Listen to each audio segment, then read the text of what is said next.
and welcome along to another episode of this FM21 story, The Head Coach with me, Daniel. It's part 72 today, and if you don't know why we're here for our first game in charge of Tottenham Hotspur, then you need to catch up with the last couple of episodes. I'll put them up in the eye above so you can see what's been happening, including the last one where we had an introduction to the squad and the staff that we're going to be working with from today, as we come back just a few days before the end of the January transfer window for our first two games in charge at our brand new club.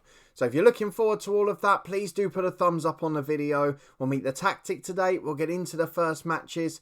We'll try and see as much of the squad as possible. If you want to stay up to date and find out how we get on for the rest of the season with Spurs, subscribe down below and turn that notification bell on for daily FM21 content. You can catch up with all the playlists, including the live stream series and the podcast channel in the eye above. And then down in the description below, there's a link to the Twitch channel, the Discord, the Twitter, all the other social stuff as well. But thank you so much for your incredible support. We're not going to focus too much off the pitch today, because in terms of transfer news, there's not a huge amount happening other than one pre-agreed deal for an older defender who's probably going to be past his prime when we get to him.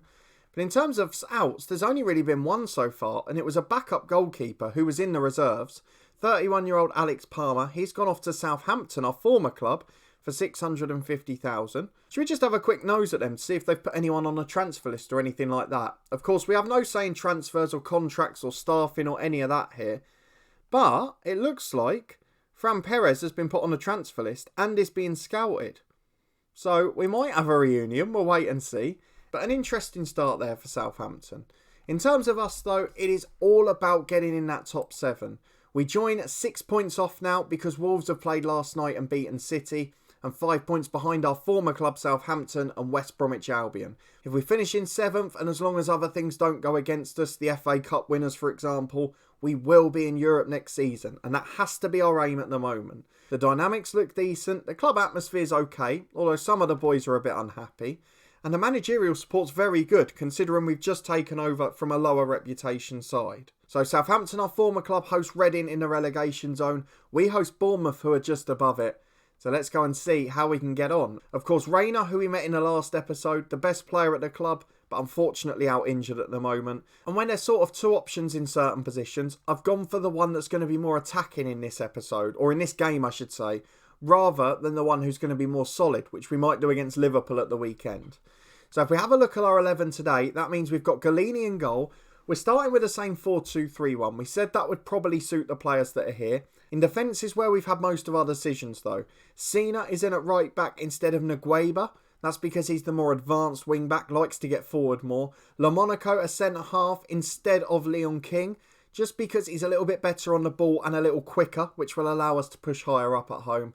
LaMonaco's alongside Soyuncu, the experienced centre half, with England international Aaron Smith at left back. Lee Farrell will start our first game in charge of Tottenham purely because of that injury. He gets the nod over Joe Willock alongside Marcus Llorente. And it's Joel Santos as the inverted winger off the right, Ayodes as the winger on the left-hand side, and Ryan Wright, the number 10, he's going to be on an attacking duty behind Perea, the centre-forward. So good players, particularly in attacking areas, and fingers crossed the confidence builds, and from there, who knows what we can achieve. I've just changed Galini to a support duty quickly, just because it suits him a little bit better. All of the sort of tactical instructions are similar. We've pushed higher up, we've pressed high, we've got the ball moving quickly on the counter. The only thing that's really going to change is we might not play quite as wide, but we'll wait and see as we go along for that one. I don't think we're going to pass into space either, because that doesn't really suit the way we're going to play. But for now, that's exactly what we want. We want to keep the ball, get it wide, and try and create chances, because Perea, Santos, Ryan Wright, if they get enough of the ball, they're going to cause chaos against most teams. So let's see if that happens on our debut tonight. Tottenham v Bournemouth, our first game in charge, and the boys really need to react to our appointment here. So in the pre-match briefing, it said we'd made 5 changes from their last game. Some good players in the Bournemouth team, the likes of Kelly and Cook still there. They've got Dembele, the Celtic player, Pepe still there, and some good ones on the bench as well. But let's not worry about them. It's our first game in charge of Tottenham, and if we're at our best, we should get in the top 7 and win these types of games. But defensively, I've still got a slight concern. Will it be proven right? Let's find out in our first match, as we're immediately on the front foot with Smith the left back. Gives it away, but Wright nicks it back. Through ball doesn't quite work out. Vlahovic on the counter. The defence has gone to sleep. Cena loses out in a challenge. It was a poor attempt at one, but it was recovered by Southampton at right back, and then he's turned backwards. What is going on here? What a bizarre start. The ball from the keeper is excellent. Yildiz picks it up on the left. There's two inside of him, but he comes over halfway himself. He's going towards the right wing, but not really got support. Instead, plays a wonderful through ball to Pereira, but he's just offside. The flag goes up. A wonderful effort though. A lovely bit of football. And if we can start winning games early, we might attract fans back to the stadium, because there are a lot of empty seats at the moment. As Llorente gets it in the middle, out to Santos on the right. We know he's going to be cutting in quite a lot. This time goes down the line though, beats two challenges to the byline, cuts it in on his left, and Pereira's shot's blocked off the line. Excellent start, promising attacks, but no real clear-cut chances. Cena's got a throw on the right again to Santos. Left-footed back to Llorente, to Lee Farrell. What a moment it would be if he could score it. Back to Smith. Oh, that's a class effort. Just wide of the post. It was almost a toe poke. No real backlift. But we're creating good chances, so the signs are there. It's just that the finishing's not really that great at the moment. And we still look fragile on the break, though Cena brings it away again to right. Through ball to Pereira. He's always reliable this season, and he's done exactly the same here. Curls it into the far corner. It's a confident finish. It's a mark of a man who's top goal scorer in the Premier League. And hopefully by the end of it, he won't be in a mid-table club. We're still 5 points off the top 7 as Southampton are winning their game thanks to Sergei Volkov. But for us, it's been a one-way onslaught so far. Though Bournemouth are counter-attacking here. Vlahovic gets it from the long Dembele ball. He's coming in from the right-hand side. Where on earth has the defence gone? Vlahovic just over the bar. And Lamonaco did not look great defensively there. Looked a little bit nervy, if anything. It's a great game, though, as Galini plays long downfield. Wright loses out in the air and a header finds Smith. He comes over halfway to Llorente. Out to the right-hand side to Santos. Is he going to cut in again? He doesn't. He goes all the way to the byline. And Lloyd Kelly does really well there, in fairness. Pepe down the line to Kelly, who's trying to break clear. He's forced backwards. We're keeping the pressure on.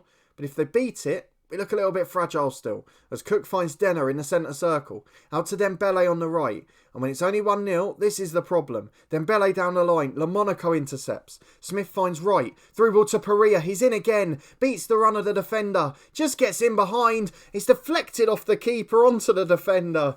And eventually it's cleared off the line. Pereira takes the corner kick. Oh, it's headed in by Santos. I won't lie to you. I was about to say, why is our star centre forward taking a corner? That's why, because the winger's great in the air. 2-0 Spurs, a perfect half an hour.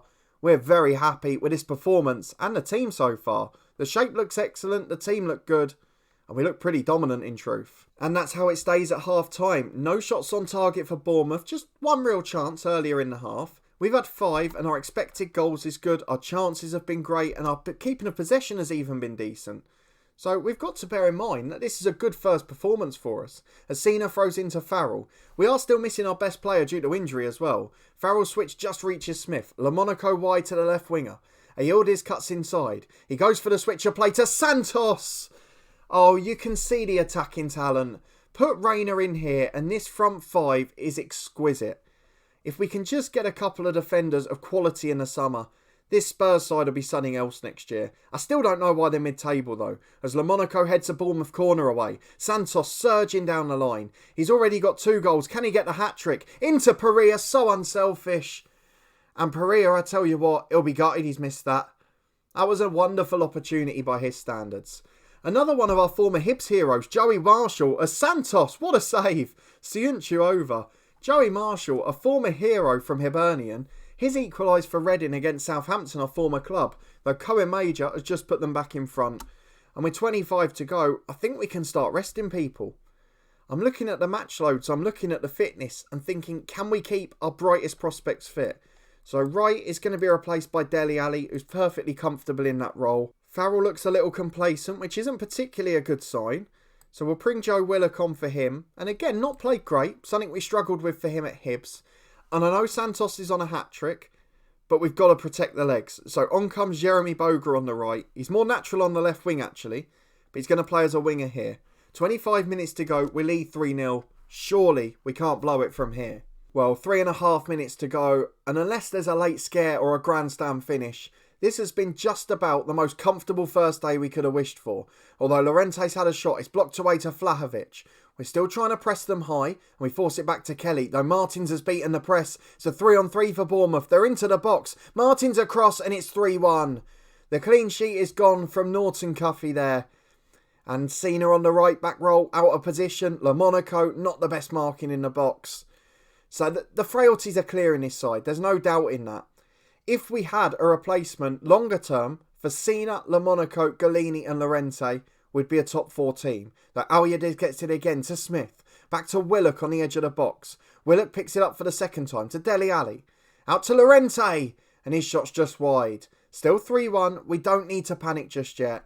But it's a bit worrying that late on we conceded a few chances. As they've got a throw on the right again, Bournemouth to Lima. We might yet have a proper grandstand here. It's on the right hand side of the box. Cuffy in. It's blocked and away by Smith. It's up to the centre forward Perea. We've seen the individual brilliance at times already. His skin too. He's into the box. But he's forced the ball 50 yards up the pitch. It's all we could have asked of him. A wonderful effort, a good performance, and a solid first day for us. 3-1 is the Tottenham Hotspur victory. Bournemouth put to the sword quite comfortably.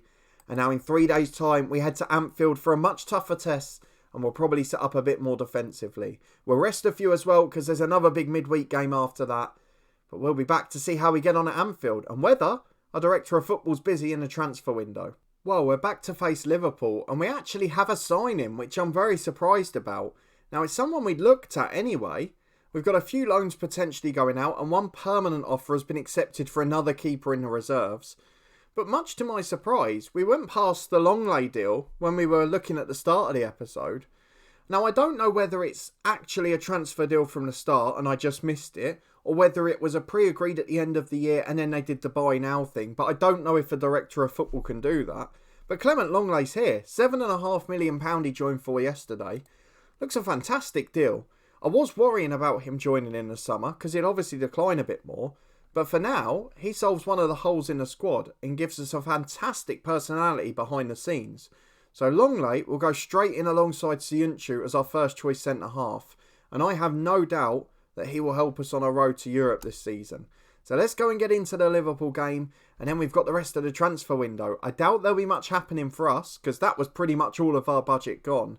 But if he sells a few more, gets them off the wage bill, perhaps we can see what Southampton do as well. There could be some things to look forward to. Now, I've got to be a bit careful physically, because there is a game in midweek as well, which is Sheffield United at home. Basically, there's a game every 3 or 4 days. And this Liverpool one is the only one I don't think we're favourites for.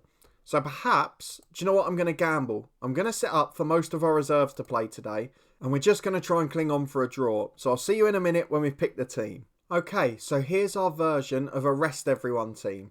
When we get into the game, we'll change the wing-backs to defensive duties. Now, I think it's just Galini, LaMonaco and Farrell who keep their places. Farrell will be replaced by Rayner in midweek once he's fit again, we hope. We'll of course have the change at centre-half with Longley joining as well, so LaMonaco won't be required. And Galini's the first choice keeper, but physically I'm not as worried about him. So the 11 we've gone for, you'll get to see basically the whole squad today, is Pierluigi Galini in goal, Negueda and Mendes the fullbacks with King and Monaco as centre-half, Willock and Farrell the midfield 2, and Neres, Ali and Boga the attacking midfield 3, and Dominic Solanke with a start up front.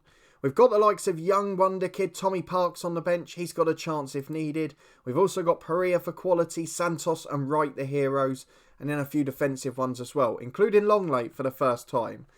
But we're not expecting a result here. This is about damage limitation.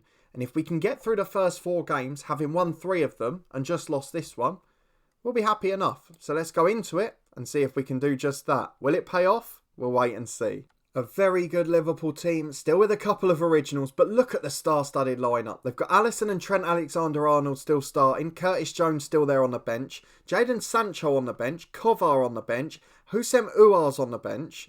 In the starting lineup, just among others, Declan Rice, Bastoni and Mepham at centre-half, Hakimi at right-back, Haaland and João Felix, the 2 front players.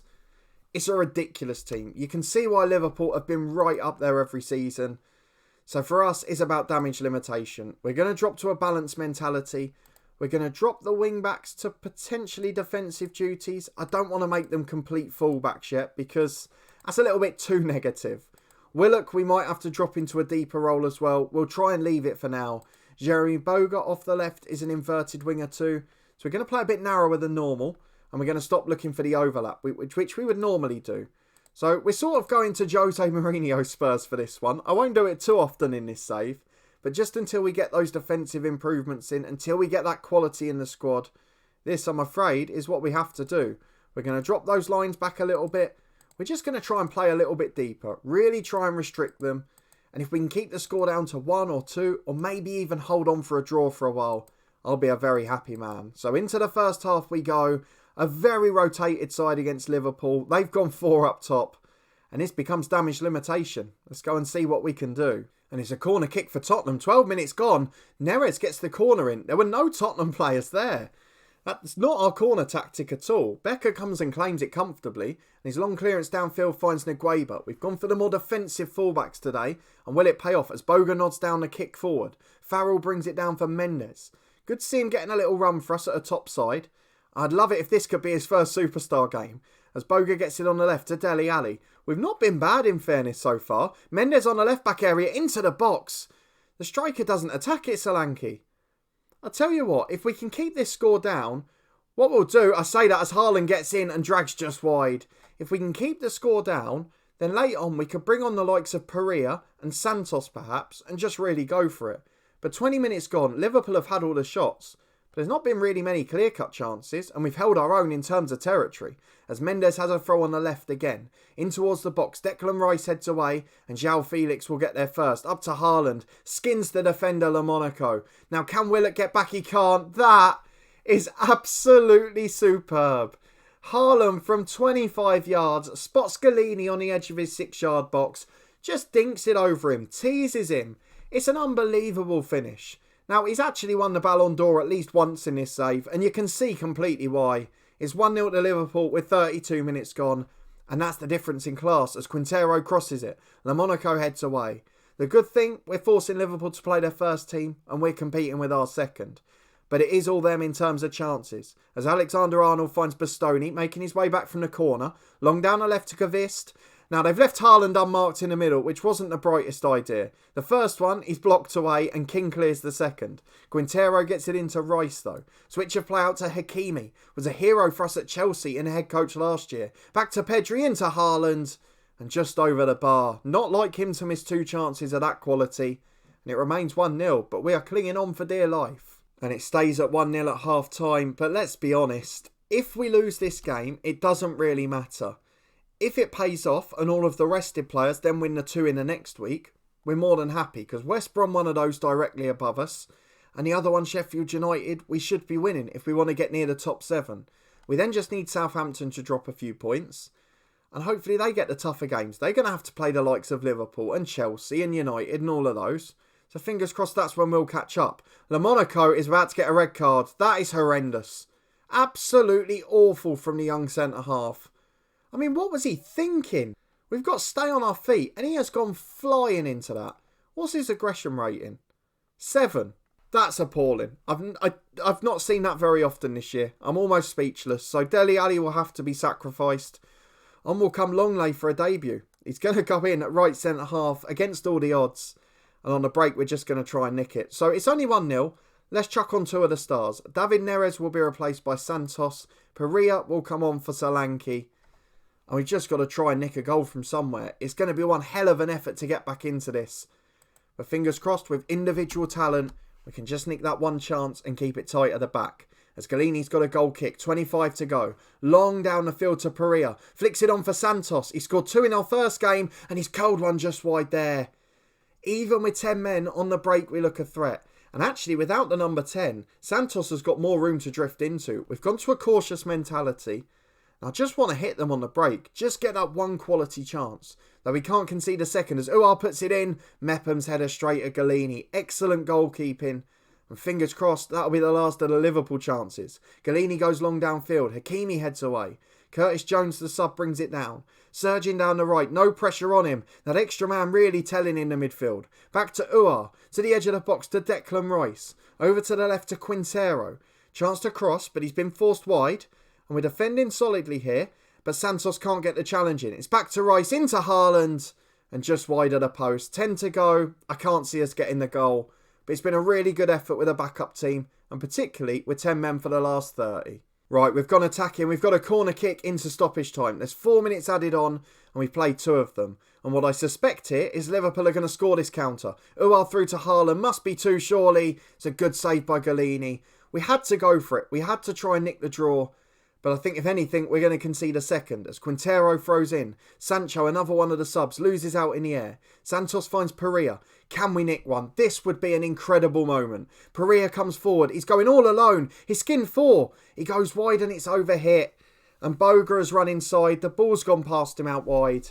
Just that lack of understanding, that poor communication. That's the only thing that's cost us. But to be honest, before the game, before any of the circumstances, with our backup selection, I would have taken 1-0 right at the start. As it is, with 10 men, we might be disappointed. As Uar throws it through to Haaland. It might not be 1-0 just yet. Uar gets it back again into João Felix. Mendes clears away. Really good effort from the boys here. We've got to be pleased with the mentality. But it now becomes crucial that this selection pays off. And if we don't win those 2 games off camera in the next week, before we come back for the next episode, it's not going to be worth it at all. We're going to say they're unlucky. We're going to keep the boys motivated and on side. And the last thing we've got left today is skip ahead to deadline day and see if any other magic happens or any players are sold before we get to the end of the window. I'll see you in a minute where we'll round up. Well, we've finished with a crazy transfer deadline day. Loads of players in and out, most of them not significant in terms of the squad, but plenty of players going out on loan, a couple of permanent deals from the reserves largely, which have led to a few first team deals, one in particular on deadline day. So let's just go through all of the players out. The third choice keeper, Aaron Maguire, he did go to Birmingham in the end. We're happy to get him off the books. He was on about 25 grand a week here. The surprise loan deal, though, was Thomas Parks, who was the wonder kid third choice striker. He's gone to Sheffield United on loan. If he gets 10 starts in the league or so, and maybe nicks a couple of goals, that could be massive career progression for him. So as long as they send him back a better player, we're happy enough with it. We just hope we don't get injuries up front now. The other big deals on deadline day, 2 big ones going out of the club. Alfie Devine from the under-23 squad, he's gone to West Ham for £8 million. Wasn't really good enough for the squad, only 2-star ability and more of a holding midfielder. So we're happy enough to see him go off to another club and to get the money in for him. And the second one was Eric Dyer. Out of contract at the end of the year, the Director of Football accepted a £500,000 offer from Valencia. He was 5th choice centre-half because of Longley joining. He wasn't needed in the holding role, so I'm guessing he's just swapped him for Longley basically. What all of that did mean though, is that we had one more addition towards the end of transfer deadline day. Now it's from Brazil for £16.75 million. Tao Montalavo, I think that is. Apologies if I've pronounced it wrong. But 60 first team appearances already. Don't worry about the injury, it's only a week or so. He's a 3-star ability centre midfielder with 4.5 potential. And he's only 19, he's got a great personality, he's officially a wonder kid, extremely hardworking, good physically and good technically too. So I'm kind of looking at him and thinking, where we've got Llorente who's going to be tiring or getting a bit older in the summer, is Montalvo maybe the man to replace him? I don't know, but he's certainly got the promise in years to come. Exceptional work from the Director of Football. Now our job is to make it count on the pitch. And we're going to be finishing the season with a North London derby against Arsenal. That's going to be an incredible game. But before that, we're going to play 7 games off camera. And then next time, we'll come back with hopefully a youth intake. It says it's a poor crop of players, but just 1 star. 1 star would be good. And then we will show Watford at home. And more importantly, Southampton, our former club, away. So that will be the next episode, a massive reunion in a chase for the Europa League football in the Premier League. If you're looking forward to it and you did enjoy this one, please do put a thumbs up on the video. If you want to stay up to date and make sure you don't miss a beat in the run-in, please do subscribe down below and turn that notification bell on. We'll have alerts as daily content releases from 2 long-term stories. You can catch up with all the playlists, including the live stream series and the podcast channel in the eye above. But a massive thank you for your incredible support, your continued watching of this series as always. And I'll see you next time for the big reunion as we chase European football and head to our former club Southampton to get one over. I'll see you there.